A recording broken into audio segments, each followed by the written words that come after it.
Close your eyes and picture a town carved entirely from golden stone, rising from desert sands like something from an ancient dream. Now imagine medieval squares where craftsmen still work as their ancestors did centuries ago, and villages perched so high in the mountains that clouds drift through their streets. These places exist, and they're calling to anyone brave enough to venture beyond the ordinary. I'll be your guide to the world's most unusual towns, each one preserving stories that span thousands of years. If discovering places like these excites you, subscribe so we can explore more together. Some of the world's most famous landmarks aren't what they seem. Uluru's iconic red color is actually just rust on the surface. Underneath, the massive rock is completely gray. Oya's picture-perfect blue domes that scream Greece were actually painted by a tourism board in the 1930s to attract tourists. And Sigiriya's ancient mirror wall was polished so perfectly that kings could check their reflection 1,500 years ago. But it's not just about appearances. These places defy logic in how they were built. In Bhaktapur, Nepal, an entire medieval city was constructed without a single nail, held together purely by intricate wooden joints. Meanwhile, Shirakawa-go's houses sport 60-degree roofs specifically engineered to shed over 10 feet of snow each winter. And Hampi's surreal boulder landscape? It was created by a supervolcano eruption 2.5 billion years ago. Some towns take extreme measures to preserve their character. Gimmelwald, Switzerland banned all cars. The only motorized vehicle allowed is the village's single snowplow. Now let's explore these extraordinary places that redefine what towns can be. Have you ever stood before something so ancient it makes human history feel like yesterday? In the heart of the Australian outback, a rust-red monolith rises from the desert floor. But here's what most people don't realize. What you're seeing is just the tip. Uluru plunges deep beneath the sand, part of an underground mountain range that extends far beyond its visible 348 meters. You're looking at 600 million years of Earth's memory. As the sun dips toward the horizon, the rock transforms before your eyes. Deep crimson shifts to blazing orange, then soft purple. The Anangu people have called this place sacred for tens of thousands of years, and walking its 9-kilometer base, tracing your fingers along grooves carved by ancient waters, you begin to understand why. Some places demand silence. This is one of them. From the red desert silence of the outback to streets alive with the rhythm of spinning potters' wheels. In Bhaktapur, Nepal, artisans have been shaping clay the same way for over 800 years, and they're not doing it for tourists. Walk through Pottery Square on any given morning, and you'll find thousands of terracotta vessels drying in neat rows, each one destined for a local kitchen or temple ceremony. This former capital of Nepal feels frozen in the 12th century, its brick-paved lanes winding past pagodas and palaces that survived when so many others crumbled. The Nyatapola Temple rises 5 stories above the main square. The tallest in the country, guarded by stone elephants and wrestlers climbing its steep steps. But it's that earthy smell of wet clay drifting through the alleys that stays with you. Ancient hands still making ancient things, as if time here simply forgot to move forward. Have you ever stood among the ruins of an empire so wealthy that Persian merchants sailed months just to reach its markets? Hampi sprawls across 25 square kilometers of boulder-strewn landscape, its temples and palaces scattered like forgotten toys of giants. This was the Vijayanagara Empire's beating heart. One of the richest cities on earth during the 14th century, where Portuguese traders marveled at streets paved with gold and markets selling diamonds by the handful. Now you wander through what feels like the world's largest open-air museum, granite boulders balanced impossibly on hillsides, ancient carvings emerging from sun-baked stone. The Virupaksha temple still draws pilgrims, its towering gopuram rising defiantly against the sky. Climb Matanga Hill at sunrise and watch golden light spill across this impossible landscape.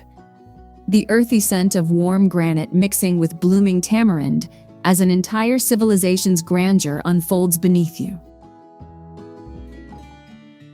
From the ruins of ancient empires to the edge of a volcanic crater, where an entire village clings to cliffs above the Aegean. Oia sits perched on Santorini's northern tip, its whitewashed buildings cascading down sheer rock faces like frozen waterfalls. But here's what most visitors don't realize. This photogenic paradise was nearly destroyed. The devastating earthquake of 1956 leveled much of the town, and what you see today rose from rubble. Before that catastrophe, Oia thrived as a maritime hub, home to wealthy ship captains whose elaborate mansions still dot the cliffsides. You'll wander narrow passages barely wide enough for two, bougainvillea spilling purple over whitewashed walls, those iconic blue domes framing impossible views of the caldera below. As evening approaches, hundreds gather at the castle ruins for what's become almost a ritual. Watching the sun sink into the sea, painting everything in shades of honey and rose. Imagine approaching a fortress where the entrance was designed to make you feel small. Sigiriya rises 200 meters above Sri Lanka's jungle. A sheer column of rust-red rock crowned with the ruins of a king's palace. But it's the climb that gets you. Halfway up, you pass through what remains of the Lion's Gate. Once a massive lion's head so enormous that visitors had to walk through its open jaws to continue. The psychological impact was deliberate. King Kasyapa built this citadel in the 5th century after seizing power from his father, and he wanted anyone approaching to understand exactly who they were dealing with. Higher still, ancient frescoes of celestial maidens glow against the rock face, their colors impossibly vivid after 1,500 years. At the summit, the jungle stretches endless in every direction, and you realize this wasn't just a fortress. It was a statement. From the fortress heights of Sigiriya, we travel to a village that time seems to have forgotten. Gimmelwald clings to a Swiss mountainside where something crucial is missing: cars. There are none. The roads simply don't allow them. Instead, the only traffic is the gentle procession of cows heading to pasture, their bells creating a symphony that's echoed through these meadows since the 13th century. You arrive by cable car, stepping out into air so clean it almost stings. Wooden chalets with window boxes bursting with geraniums line paths too narrow for anything but foot traffic. The Eiger, Mensch, and Jungfrau peaks rise before you like a wall of ancient stone and ice. In early morning, mist curls up from the valley below, and for a moment, you could be standing in any century at all. This is Switzerland before the world sped up. Have you ever seen a roof built like hands pressed together in prayer? In Japan's remote mountain valleys, entire villages were designed this way. Shirakawa-go's farmhouses rise at 60-degree angles, so steep that heavy winter snow simply slides away rather than crushing the structures beneath. These 18th century Gasso-Zukuri buildings have survived centuries of brutal winters through engineering born of necessity. In summer, the village glows emerald green, rice terraces cascading down hillsides. But winter transforms everything. Snow blankets the steep roofs in thick white layers, and the only sound is that soft crunch underfoot as you walk paths between houses that seem to belong to another era entirely. During the Winter Illumination Festival, warm light spills from windows onto fresh snow, and the whole valley feels suspended in time. Off the coast of Tasmania lies an island with a genetic mystery. Bruny Island is home to the world's only population of white wallabies. Not albinos, but a rare mutation that turns their fur snow-white against the eucalyptus forests. You might spot one at dawn, ghost-like among the gray scrub.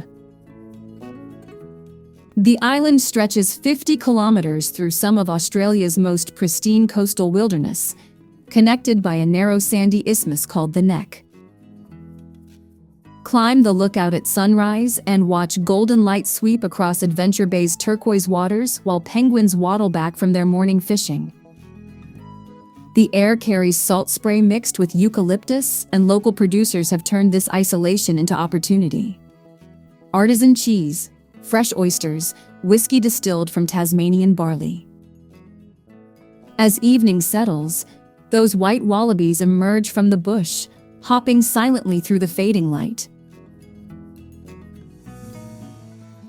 From the genetic mysteries of Tasmania's white wallabies, we journey to the Arctic Circle, where someone decided to grow wine.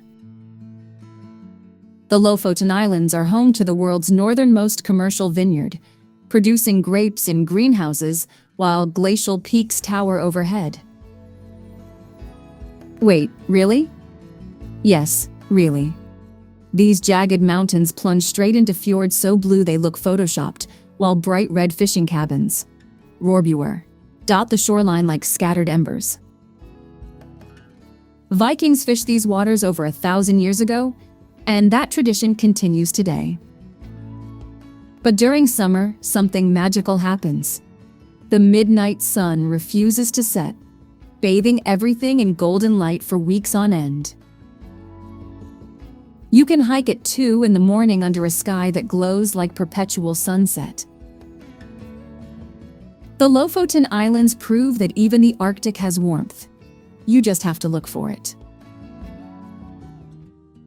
From the Arctic vineyards of Lofoten, we travel to the bottom of the world, to a town that didn't exist until 1985.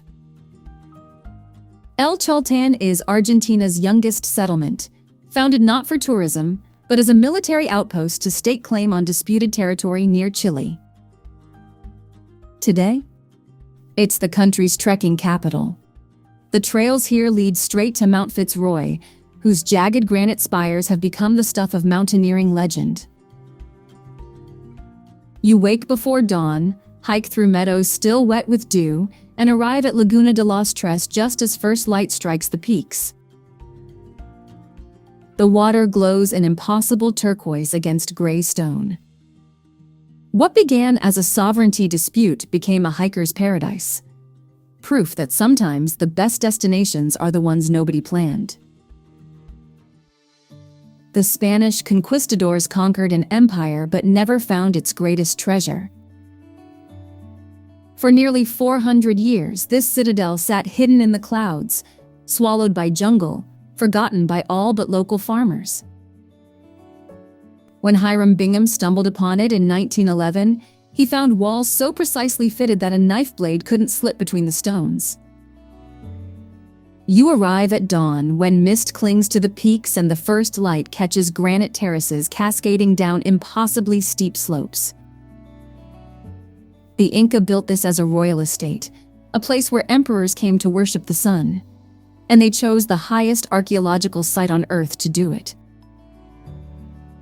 After morning rain, the air carries the scent of damp moss and ancient stone. A city that hid from history for centuries. Jaisalmer rises from the Thar Desert like a mirage made real. But here's what guidebooks rarely mention. This entire fortress city sits atop a massive underground reservoir, the only reason life exists in one of Earth's most unforgiving landscapes. Founded in 1156 as a crucial stop on the ancient Silk Route, the fort still shelters thousands of residents within its honey-colored walls. One of the largest inhabited forts on the planet. A living fortress. As sunset approaches, something extraordinary happens. The sandstone catches the dying light and the entire city ignites. Walls, towers, carved balconies, all blazing gold against the endless desert. Merchants call out from bazaars unchanged for centuries, their voices echoing off stone that remembers camel caravans and silk traders. Have you ever heard of a town that partied so hard it almost destroyed itself? Vang Vieng earned its reputation as Southeast Asia's wildest backpacker destination. River tubing fueled by cheap whiskey and reckless abandon. Then the accidents started. Dozens of deaths. And everything changed. Today, those same limestone karsts that once witnessed chaos now preside over something entirely different. You float the Nam Song River in silence, watching hot air balloons drift between peaks that jut from emerald rice paddies like ancient sentinels. The sweet scent of tropical flowers mingles with earth still damp from afternoon rain. At sunset, the karsts glow amber and pink, their reflections rippling across water so calm it feels like glass. A party town reborn as a sanctuary. The fortress walls climb straight up the mountainside. 1,350 steps carved into sheer rock, rising nearly 400 meters above the bay. Kotor clings to the edge of Europe's deepest fjord-like inlet, where Venetian stone meets water so still it mirrors the peaks perfectly. Palm trees sway in courtyards while snow dusts the summits above. A trick of microclimate that seems to bend geography itself. For 4 centuries, Venice ruled here, and their legacy remains in every archway, every lion carved in stone, every fortification that made this bay nearly impenetrable. The scent of grilled branzino drifts through cobblestone alleys no wider than your shoulders. As the sun drops behind the mountains, the ancient walls glow amber against deepening blue. Medieval ramparts still standing guard over waters that haven't forgotten their empire. Have you ever tasted wine made from grapes that nearly died? The terraced vineyards of Cinque Terre cling to cliffs, so steep that farmers still harvest by hand, carrying grapes down paths too narrow for any machine. The result is Siachatra, a rare golden wine made from sun-dried grapes that locals guard like treasure. 5 fishing villages spill down the Italian coastline in impossible arrangements of pink, yellow, and orange houses, held against the rock by dry stone walls that pirates once tried to breach. Walk the trails between them and the scent of fresh basil drifts up from pesto shops below while the Ligurian Sea crashes against foundations 1,000 years old. As sunset gilds the cliffs of Manarola, every pastel facade glows like it was painted just for this moment. The homes here were built to be destroyed. In Alberobello, over 1,400 whitewashed truly crowd the hillside, each topped with a gray conical roof that looks like something from a fairy tale. But their origin is pure tax evasion. When the Kingdom of Naples sent collectors, residents simply dismantled their houses stone by stone. No mortar held them together. Taxes avoided. Homes rebuilt the next day. Walk these narrow lanes and you're surrounded by architecture born from defiance. Limestone walls radiate coolness even in summer heat. Birds call from rooftops where mysterious symbols still mark the cones. The oldest truly date back 7 centuries, yet people still live in them, still maintain them using the exact same dry stone techniques. A town preserved not despite its rebellious past, but because of it. From the hilltop villages of southern Italy, we travel to one clinging to the French Riviera, where medieval walls now house Chanel and Cartier. Ise sits 400 meters above the Mediterranean, a 12th century fortress village that once watched for pirates. Today, those same ancient ramparts frame luxury boutiques and 5-star hotels. The contrast is almost absurd. You walk cobblestones worn smooth by 8 centuries of footsteps, past bougainvillea spilling purple against honey-colored stone, then step into a perfumery selling fragrances for hundreds of euros. At the summit, an exotic garden crowns the ruins of the old castle, its cacti and succulents framing views that stretch to Corsica on clear days. As sunset gilds the Mediterranean below, you realize the pirates would have loved this view too. 7,000 years. That's how long people have been mining salt from these mountains, making Hallstatt home to the oldest operating salt mine on Earth. The stuff was so precious they called it white gold, and it built this impossibly pretty village clinging to the shore of an alpine lake. Morning mist rises off water, so still it mirrors the pastel facades perfectly, doubling the town in its reflection. Pine-scented air carries a hint of mineral salt as you wander cobblestone lanes barely wide enough for 2 people to pass. The market square feels frozen in time, its painted buildings unchanged for centuries. But here's the thing. This tiny village of under 1,000 residents now draws over 1 million visitors yearly. Come at dawn, before the crowds wake. That's when Hallstatt still belongs to the mountains. The Eiger's north face looms above you here.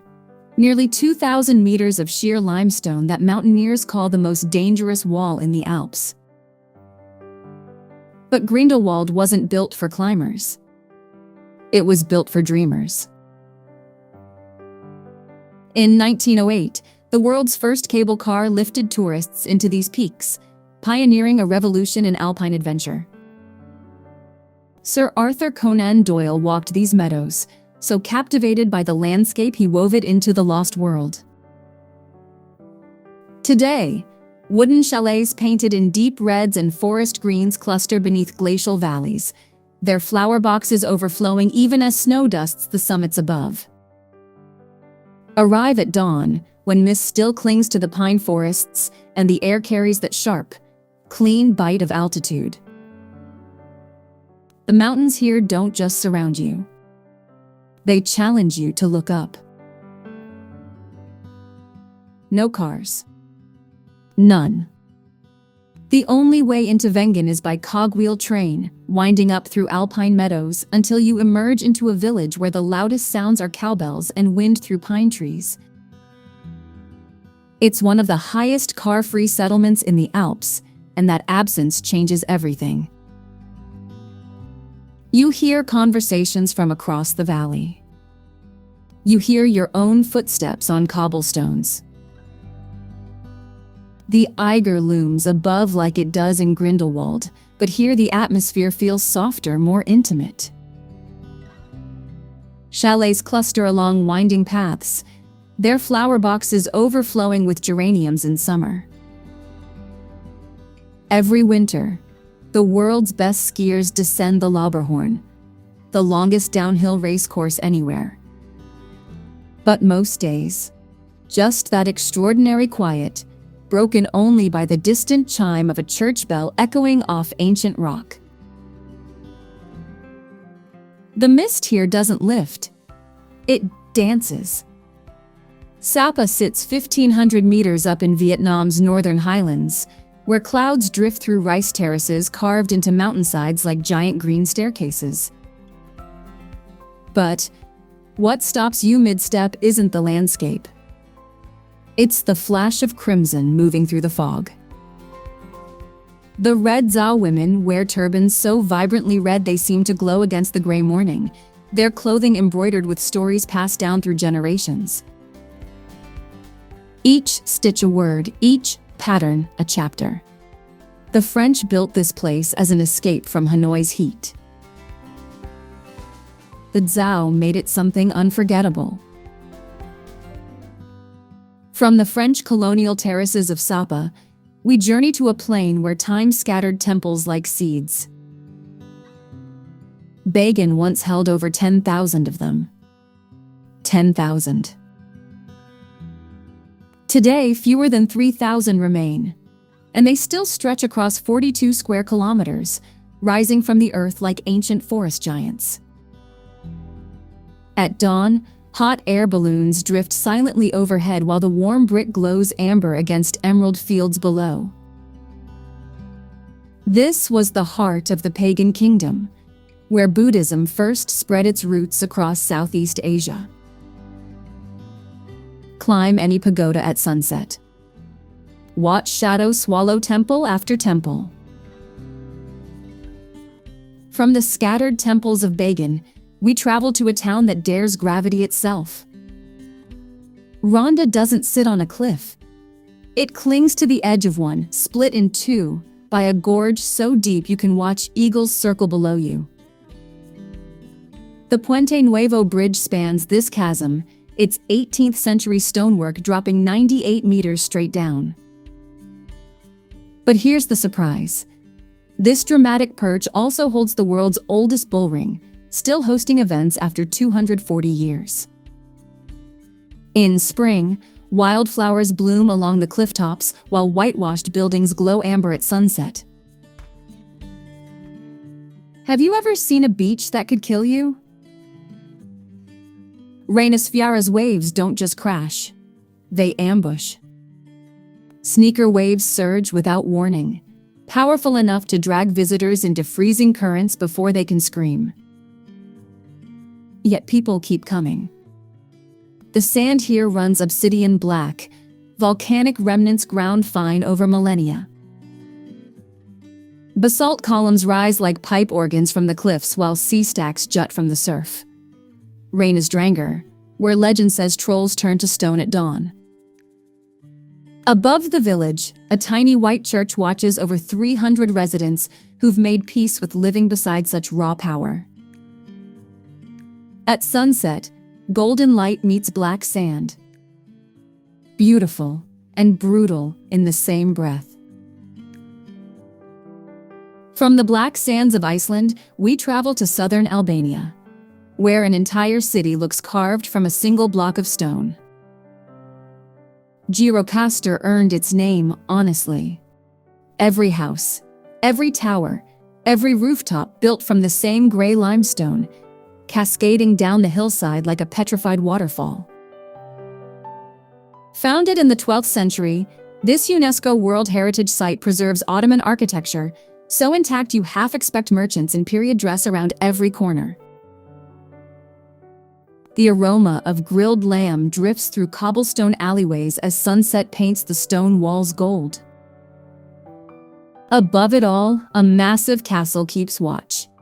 8 centuries and counting. The salt pans here have been harvesting sea salt for over 700 years, and they're still working today.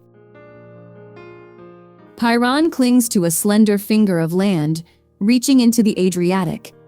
Its terracotta rooftops clustered so tightly you could walk from waves lapping at the seawall to a medieval piazza in under 5 minutes. Venetian palaces line the waterfront, their pastel facades faded to soft pinks and ochres. Salty air mingles with grilled branzino as the sun dips toward Croatia. Have you ever seen a medieval cathedral wearing a crown of solar panels? In Freiburg, that contradiction is everywhere. This 900-year-old city produces more solar power per capita than anywhere else in Germany. And it does it while preserving cobblestone streets and Gothic spires that date back to 1120. Climb Schlossberg Hill at golden hour, and the view stops you cold. Red tiled roofs stretch toward the black forest, punctuated by flashes of green glass catching the fading light. The minster's 116-meter spire rises above it all. Ancient stone, modern energy.